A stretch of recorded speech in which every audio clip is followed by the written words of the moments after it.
தமிழ்நாட்டில் தமிழ்தாய் வாழ்த்து தொடர்ந்து புறம் தள்ளப்பட்டு வருது. அதிலும் தாவேக ஆட்சியில் முதலமைச்சர் விஜய் பதவியேற்ற நிகழ்ச்சியில் தொடங்கி பல்வேறு சமயங்களையும் தமிழ்தாய் வாழ்த்து 3வது இடத்துக்கு தள்ளப்பட்டு இருக்கு. இந்த சூழலில் தமிழ்தாய் வாழ்த்து பாடலுடைய முக்கியத்துவத்தை பற்றி இன்னைக்கு சிகா ஸ்பீக்ஸில் தெளிவாக பார்த்துடலாம். இப்போ பயன்பாட்டில் இருக்கக்கூடிய தமிழ்தாய் வாழ்த்து பாடலானது 1891ஆம் ஆண்டு மனோன்மணியம் பே. சுந்தரம் பிள்ளை அவர்களால் இயற்றப்பட்டது. மனோன்மணியம் அப்படிங்கிற அவருடைய புகழ்பெற்ற நாடக நூலுடைய பாயிரத்தில் தமிழ் தெய்வ வணக்கம் அப்படிங்கிற தலைப்பில் தான் இந்த பாடலை அவர் இயற்றியிருந்தார்.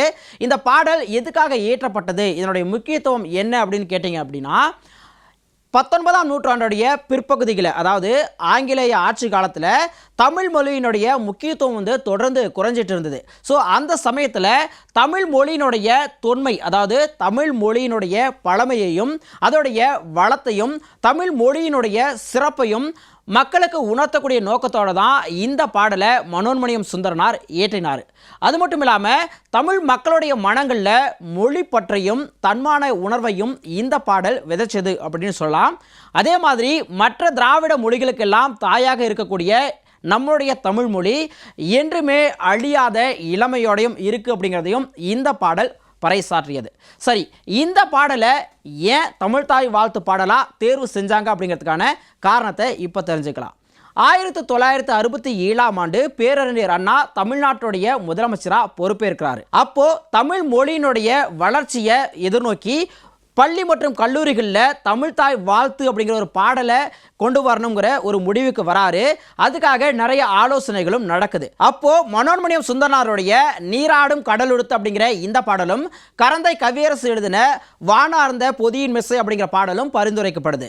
இந்த 2 பாடல்களில் தெக்கணமும் அதிர்சிறந்த திராவிடனல் திருநாடும் அப்படிங்கிற வார்த்தை வரக்கூடிய நீராடும் கடலுடுத்து பாடல் பேரறிஞர் அண்ணாவை ரொம்பவே கவர்ந்துடுது.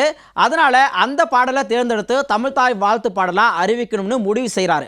ஆனால் அதற்கிடையில் 1969 அவர் மண்ணுலகை விட்டு பிரிஞ்சதுனால அதுக்கு அடுத்த ஆண்டு, அதாவது 1970ஆம் ஆண்டு அப்போதைய முதலமைச்சராக இருந்த மு. கருணாநிதி இந்த பாடலை தமிழ்நாட்டுடைய மாநில பாடலாக அதிகாரப்பூர்வமாக அறிவிக்கிறார். அதை தொடர்ந்து இந்த பாடலுடைய 2வது பத்தியில் இருக்கக்கூடிய ஒரு சில வரிகளை நீக்கிட்டு 55 வினாடிகள் பாடக்கூடிய வகையில் MS விஸ்வநாதன் இசையில் இருக்கக்கூடிய பாடலை தான் இப்போ தமிழ்தாய் வாழ்த்து பாடலாக அதிகாரப்பூர்வமாக பாடிட்டு இருக்கோம். அதே மாதிரி பார்த்தோம் அப்படின்னா தமிழ்நாட்டுடைய மாநில பாடலாக கடந்த 2021ஆம் ஆண்டு டிசம்பர் 17ஆம் தேதி அப்போதைய தமிழக அரசு அறிவித்தாங்க. அது மட்டும் இல்லாமல் ஒவ்வொரு அரசு அலுவலகங்கள்லையும் பள்ளி கல்லூரிகள்லையும் இந்த பாடல் நிச்சயம் பாடப்படணும். அப்படி பாடும்பொழுது எல்லாரும் எழுந்து நின்று மரியாதை செலுத்தணும் அப்படிங்கிறதையும் அரசு அதிகாரப்பூர்வமாக அறிவிச்சிருந்தது.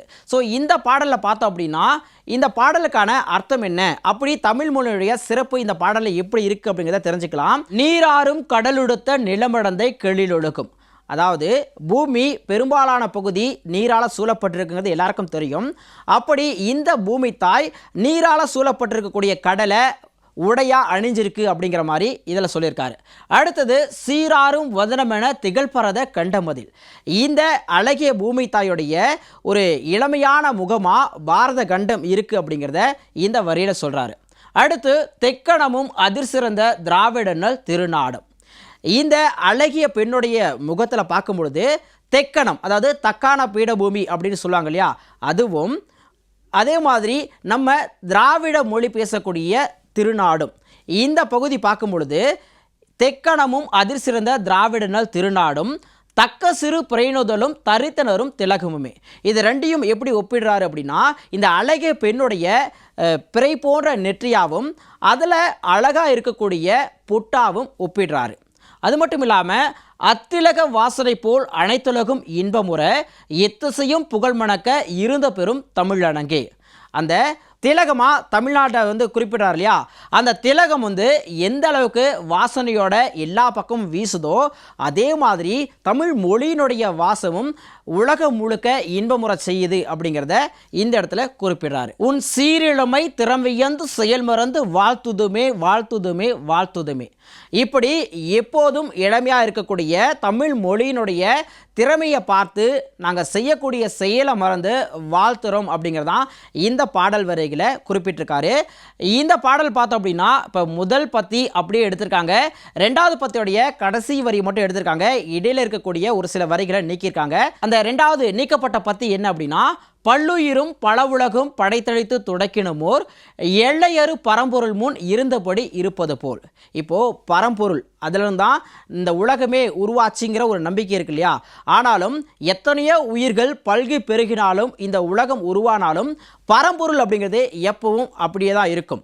அந்த மாதிரி கன்னடமும் கழிதெலுங்கும் கவின் மலையாளமும் துளுவும் உன்னுதரத்தே யுதித்து ஒன்று பல வாகிடினும் ஆரியம் போல் உலக வழக்கொழிந்து சிதையா உன் சீரிழமை திறமையந்து செயல்மறந்து வாழ்த்துவதுமே அப்படின்னு சொல்றாரு. அதாவது பரம்பொருள் போலவே கன்னடம், தெலுங்கு, மலையாளம், துளுன்னு தமிழ் மொழியுடைய உதிரத்திலிருந்து எத்தனையோ திராவிட மொழிகள் பிறந்தாலும் கூட ஆரிய மாதிரி உலக வழக்கொழிந்து சிதையாம எப்பவுமே இளமையா இருக்கக்கூடிய தமிழ் மொழியுடைய திறமையை பார்த்து நாங்கள் செய்யக்கூடிய செயல்களை மறந்து வாழ்த்துறோம் அப்படிங்கிறதான் இந்த பத்தியில் சொல்லியிருக்காங்க.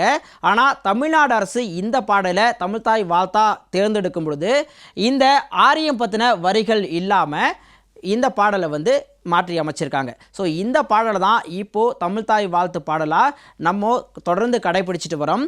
ஆனாலும் கூட இப்போ சமீபத்தில் தாவேக ஆட்சி அமைச்சதிலிருந்து பல்வேறு அரசு நிகழ்ச்சிகளிலையும் குறிப்பாக ஆளுநர் பங்கேற்கக்கூடிய நிகழ்ச்சிகளில் தமிழ்தாய் வாழ்த்து பாடல் தொடர்ந்து 3வது இடத்துக்கு தள்ளப்பட்டிருக்கு.